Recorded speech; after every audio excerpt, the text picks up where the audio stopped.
ndakungotendawo kuburikidzawo madzibaba meshe magrasi. Ndakanzwa nezvavo pamamirages 4 varume vese vaimuka vakafanzira. Yafa murume wekutanga, yafa murume wepiri, murume wetatu, murume wechina ndo yaimuka yakafa varume vese. Paishe magrasi wakadzurwa banga raiva mudumbura inzi ndo raikonzeresa kufa kwevarume vake.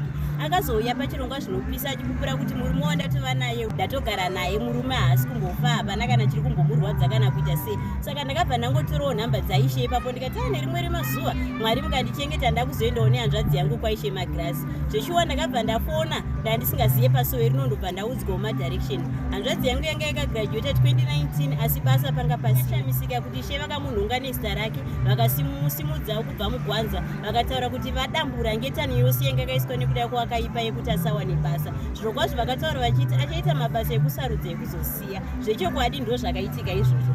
Mwedzi mumwe chete angatowana mabasa ekuti iri handicharida, iri handicharida. Kusvika nhasi uno ane ofisi yake yaakutokinirwa achishanda dzidzo yake yaakaitira ndo yawana basa. Saka ini ndinotendawo nekuti madzibaba magrasi vanobvuma naMwari vetiyambuke pasovera madzibaba magrasi.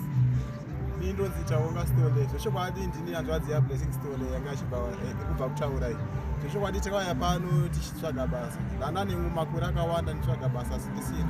Asi dzidzo iripo. Ndikanhongwa zveshuwa naBaba magrasi. But pane ane madigiri aikuona kuti wana asi ane madigiri asi asina basa. Zvechokwadi ndikasumuka ndikaitwa munamato. Ndikatedzera saizvozvo. Saka mabasa zvemazvo mabasa ndinatose kutora masekutaro sezvataura nasisi vangu mwedzi mumwe chete ndakaramba mabasa ndakawana mabasa matatu ndangotenda Mwari chitenda zvakare Baba magrasi ari pano nekubvuma kushandiswa naIshe. Saka ndinongokurudzira vari kunze vari kusangana nematambudziko akasiyana-siyana kuti aiwa uyai muone chiremba wezambuko Baba magrasi vari pano.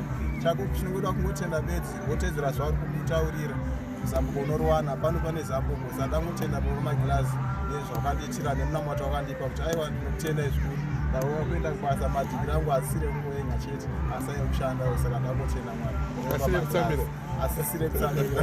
Ini madzibaba story ndini mai vevanhavo ndinopa kutenda Mwari wapano wakamadzibaba magrasi pamusoro pezvawakandiitira pamusoro pomwana wangu. Ndanga ndinetseka nditi David mwana wangu inga akadzidza mani kochiiko chakasungawo mwana wekuti asawana basa nekuti ndandirwadziwa. Asi akazoti auya musikana uyu watinedzibhesi nditori mwana wangu vatevedzana.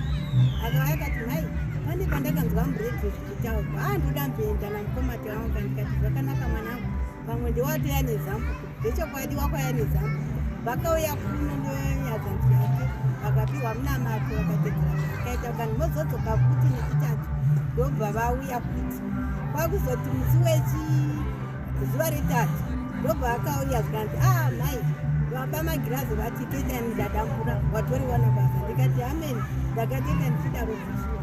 Zveshuwa hakunambonetsa kana kuti mazuva mangani chitonzwa watoponerwa watonzi uya kubasa.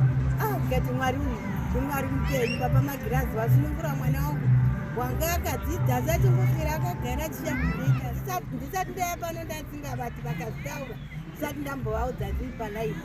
Ndikakushambura chitanzi madzimai mamusinga vati ndikati ameni ndikasimudza maoko mudenga izvo kuti azodyaizvo zvinani mama akatarirwa ari asi zvamauya pano zvatopera. Nhasi ndinotenda kuti madzibaba magrasi vachandiporesa.